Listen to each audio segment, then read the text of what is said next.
Supreme court supreme ज़रूर है मगर इनफेलेबल नहीं है। सर, आपने ही कहा था कि पहले कि कोई भी फैसला है सुप्रीम कोर्ट का आपको मान्य होगा, तो फिर आज आप बात क्यों चेंज कर रहे हैं? मुझे क्या राइट नहीं है ये कहने का कि मैं सुप्रीम कोर्ट के फैसले को जो आया है उससे सेटिस्फाइड नहीं हूँ? क्या हिंदुस्तान के संविधान में मुझे इसकी इजाज़त नहीं है? क्या मैं कंटेम्प्ट ऑफ कोर्ट कर रहा हूँ? क्या हिंदुस्तान में फ्रीडम ऑफ एक्सप्रेशन नहीं है? मुझे है, और उसका मैं इस्तेमाल करते हुए कह रहा हूँ। जो पर्सनल लॉ बोर्ड के सीनियर वकीलों ने कहा, पर्सनल लॉ बोर्ड के जिम्मेदारों ने कहा कि हम इस जजमेंट से सेटिस्फाइड नहीं है। वहाँ पर शरीयत के एतबार से मस्जिद थी, है और इंशाअल्लाह रहेगी। और मैं बताना चाह रहा हूँ संघ परिवार के लोगों को कि असदुद्दीन ओवैसी के बाद भी जब तक दुनिया कायम रहेगी इस मुल्क में हम बाइज़्ज़त शहरी थे और रहेंगे, मगर हम अपनी नस्लों को ये बताते जाएंगे कि यहाँ पर 500 साल तक मस्जिद थी और 6 दिसंबर 1992 को संघ परिवार ने और कांग्रेस की साजिश की वजह से वहाँ पर मस्जिद को सारी दुनिया के सामने शहीद किया गया और सुप्रीम कोर्ट को धोखा दिया गया था। सुप्रीम कोर्ट में उस वक्त जाकर कहा गया था। इसीलिए मैं कह रहा हूँ कि मस्जिद के ऊपर कोई सौदा नहीं किया जा सकता। मैं अपने ज़ाती घर का सौदा कर सकता हूँ मगर मैं मस्जिद की ज़मीन का कोई सौदा नहीं कर सकता। और मैं उम्मीद करता हूँ और मुझे यकीन भी है कि all India Muslim personal law board meeting करेगा और जो फैसला लिया जाएगा हम उनके साथ हैं। धार्मिक सौहार्द भाईचारे के लिए अगर इस तरह का फैसला आया है सुप्रीम कोर्ट का, क्योंकि उससे पहले क्या ये फैसला नहीं सुनिए, क्या ये फैसला भाईचारगी के लिए आया है? इंसाफ जब होता है तो इंसाफ ये नहीं देखता, इंसाफ ये देखता है कि टाइटल के ऊपर होता है, जस्टिस बहुत सी चीज़ों पर होता है। कौन कह रहा है कि हम भाईचारगी के खिलाफ हैं? यानी ये हो गया कि 6 दिसंबर को 92 को जो डेमोलिशन हुआ था, तो आप अगर कल बताइए, अभी काशी मथुरा का चल रहा है, गो जजमेंट में सुप्रीम कोर्ट ने 1991 के उस एक्ट का जिक्र किया है, मगर आपको मैं बता रहा हूं ये संगी लोग क्या बोलेंगे। अब प्राइम मिनिस्टर के कॉन्स्टिट्यूंसी में मस्जिद है वो, ये लोग जाके बोलेंगे कि हाँ 91 का एक्ट हम मानते हैं मगर उसके तहखाने पर हमारा हक है। लखनऊ में टीले वाली मस्जिद है, बोलेंगे मस्जिद ने, मस्जिद का जो सामने आंगन है उस पर हमको झगड़ा है। और फिर 89 में पालनपुर में बीजेपी ने रेजोल्यूशन पास किया था राम मंदिर का। 1960 में विश्व हिंदू परिषद के 60s में इस्टेब्लिशमेंट हुआ, उस वक्त राम मंदिर नहीं था। अब ये मुझे डर इस बात का है कि ऐसे कई मसाजिद हैं जिस पर संघ परिवार के लोग बोलते हैं कि हमारा उस पर वहां पर की जमाने में मंदिर थी। तो ये आज का जो फैसला आया है प्रमोद जी, ये फेथ की विक्ट्री हुई है फैक्ट्स के ऊपर, ये फेथ की विक्ट्री हुई है फैक्ट्स के ऊपर। और मुझे डर है, डर नहीं बल्कि एक अंदेशा है, एप्रीहेंशन है कि कल संघ परिवार के लोग काशी मथुरा हो, टीली वाली मस्जिद पे सब चलाएंगे। अब सुप्रीम कोर्ट के इस फैसले को अगर हम लेकर जाएंगे उन कोर्ट्स में जहां पर एक केस चल रहा है, तब हमको पता चलेगा कि वो कोर्ट्स किस तरह से रिएक्ट करेंगे। क्योंकि सुप्रीम कोर्ट ने आज के अपने जजमेंट में 91 के एक्ट के ऊपर तबसरा किया है। बतौर मुस्लिम पर्सनल लॉ बोर्ड मेंबर, बतौर मुस्लिम पर्सनल लॉ बोर्ड मेंबर मैं आपसे एक सवाल पूछता हूँ, क्या पर्सनल लॉ बोर्ड इसमें नाकामयाब रहा है? नहीं, पर्सनल लॉ बोर्ड अपनी चीजों को आगे, पर्सनल लॉ बोर्ड ने पूरी कोशिश की है। पर्सनल लॉ बोर्ड ने बेहतरीन वकलाओं की टीम को तैयार किया। पर्सनल लॉ बोर्ड ने तमाम वकीलों का मैं शुक्रिया अदा कर रहा हूँ। मैंने खुद देखा है, अपनी आंखों से मैंने देखा है कि एक दिन दो दिन नहीं, ज़फ़रयाब जिलानी साहब महीनों रात भर बैठकर उस केस की तैयारी करते थे। राजीव धवन साहब रात में 2-2, 3-3 बजे तक बैठकर, एक दिन दो दिन नहीं, कई टीम के साथ तैयारी करते थे। हम अपने तैयारी किए, हम अपनी हर चीज़ को सामने रखे वहाँ पर सुप्रीम कोर्ट के। सुप्रीम कोर्ट का फैसला फाइनल है मगर सुप्रीम कोर्ट इनफेलेबल नहीं है।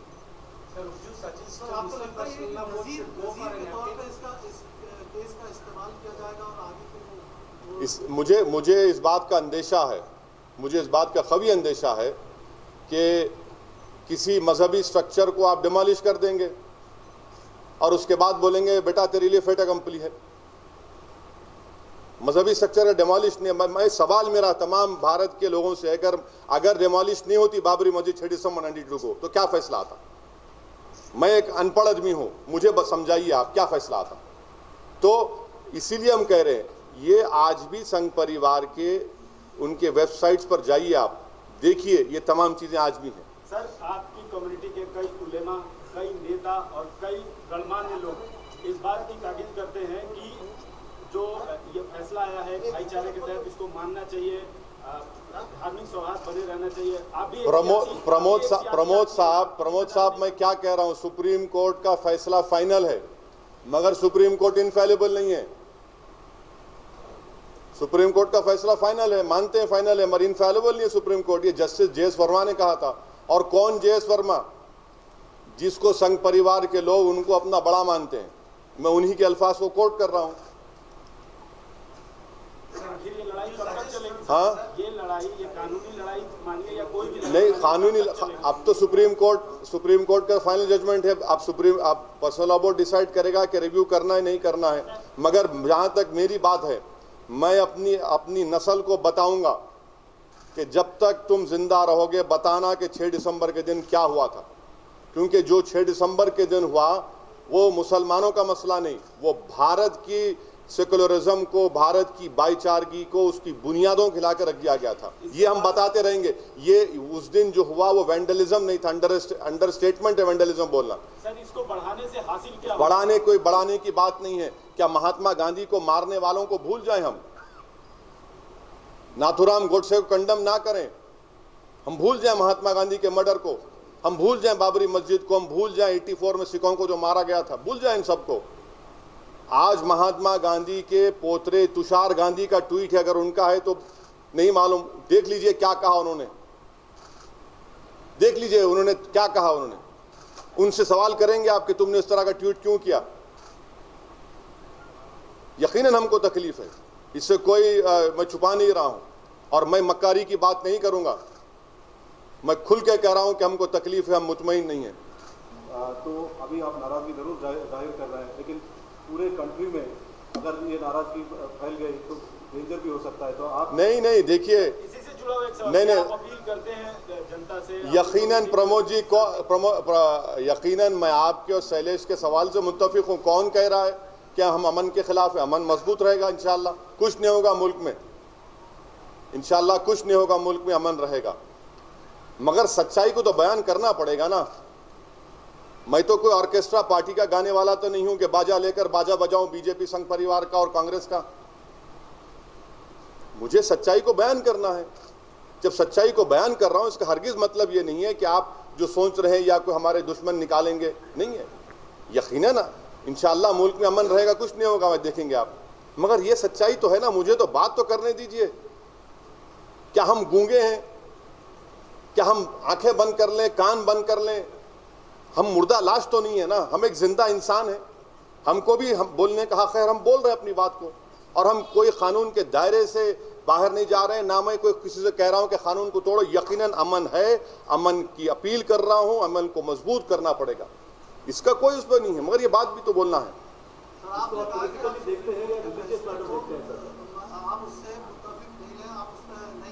पर्सनल लॉ बोर्ड का संजय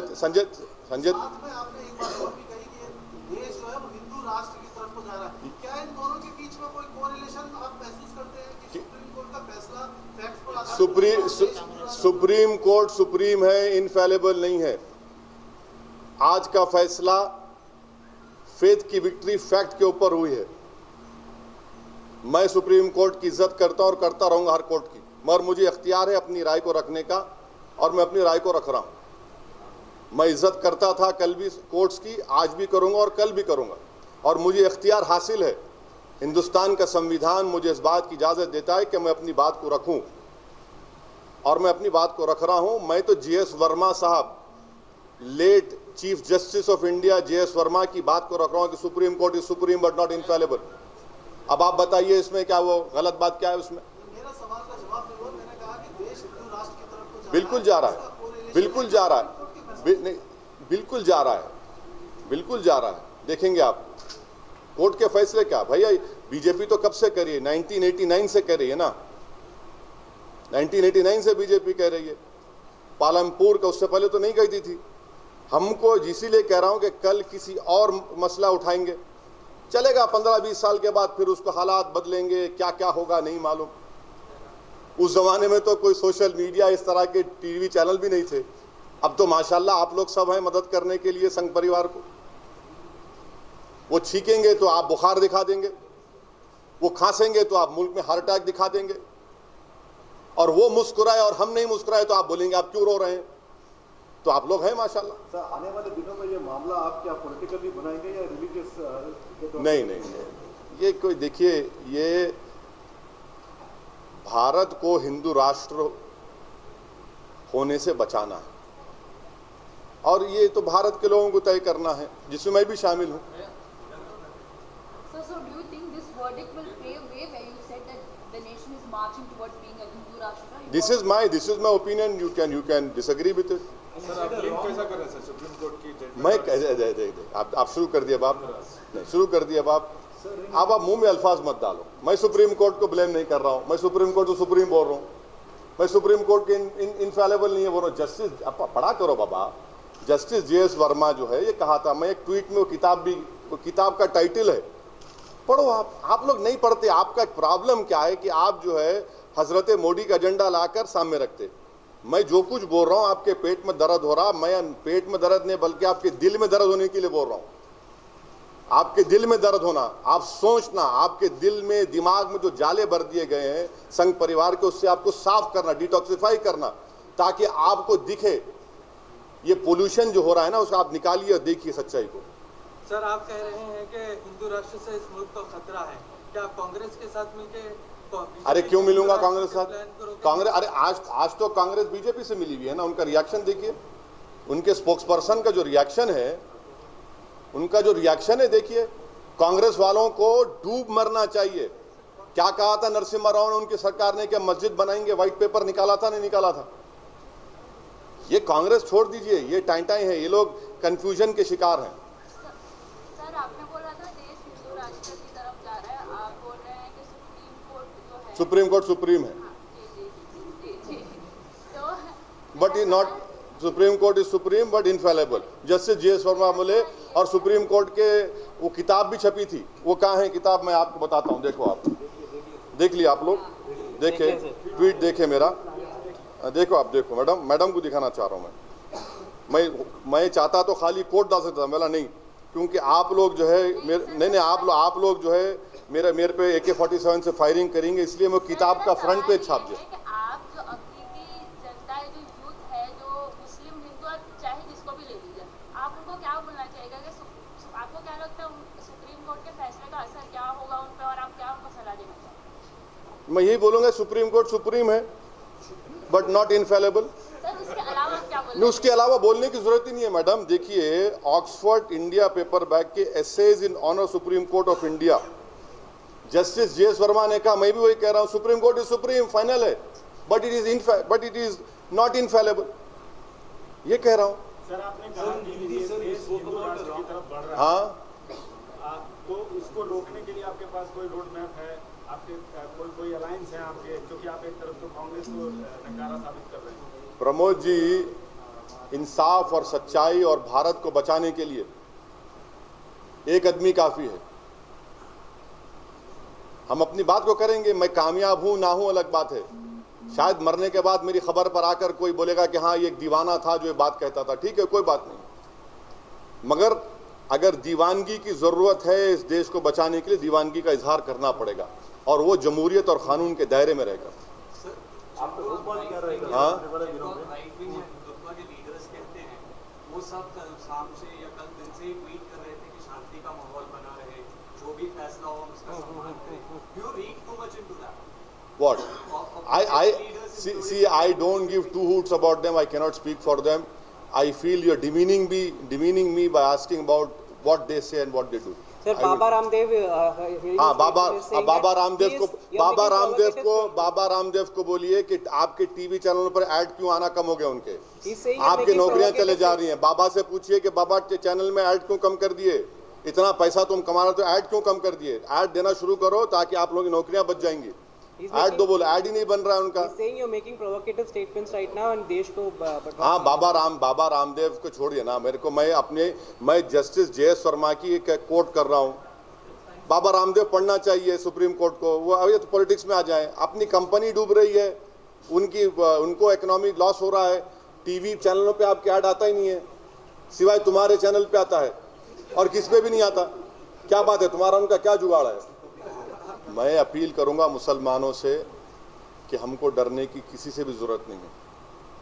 हम डर कर नहीं ज़िंदगी गुजारेंगे, ना गुजार रहे हैं इंशाअल्लाह। हमको हिम्मत से अपने हौसलों को बुलंद रखते हुए, संविधान में अपने हमारे अटूट भरोसे को कायम रखते हुए, अल्लाह की ज़ात पर पहले से ज़्यादा तवक्कल करते हुए हमको हमारे हक़ के लिए लड़ना पड़ेगा। और बेहतर ये है कि हिंदुस्तान के मुसलमानों के दिलो दिमाग में अगर आज भी सेकुलर पार्टी, नाम निहाद सेकुलर पार्टियों के ताल्लुक से अगर इतनी भी मोहब्बत है तो निकाल दीजिए। अब आप एक सियासी ताकत क़ुव्वत बनिए। हमारे आज भी इस मुल्क में एक बड़ी तादाद में हमारे हिंदू भाई सेकुलर जहन रखने वाले हैं, उनको अपने साथ लीजिए, दलित समाज को अपने साथ लीजिए। हम ये काम कर सकते हैं, डरने की ज़रूरत नहीं है, सिवाय अल्लाह से किसी से नहीं डरना है हमको। संविधान पे भरोसा रखिए, हमको आज भी कोर्ट्स पे भरोसा है।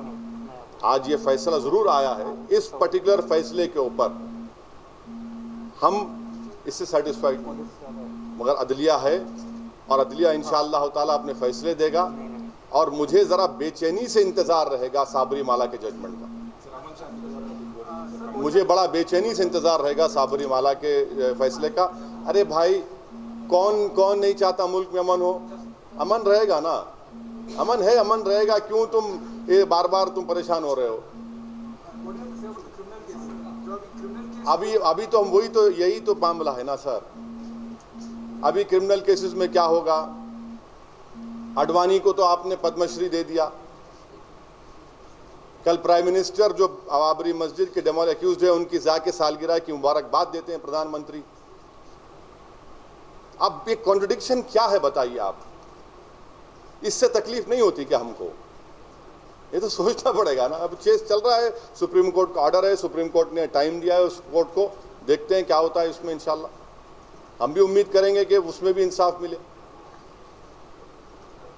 ओके सर, अब इंडिविजुअल कोई बाइट नहीं होगी। थैंक यू सो मच, खुदा हाफिज़। आज शाम में जलसा है और इंशाअल्लाह ताला जलसा होगा, पूरे हिंदुस्तान में अमन रहेगा और मुझे पूरा यकीन है कि ये जो हमारा संविधान में भरोसा है और जारी रहेगा इंशाअल्लाह। Thank you.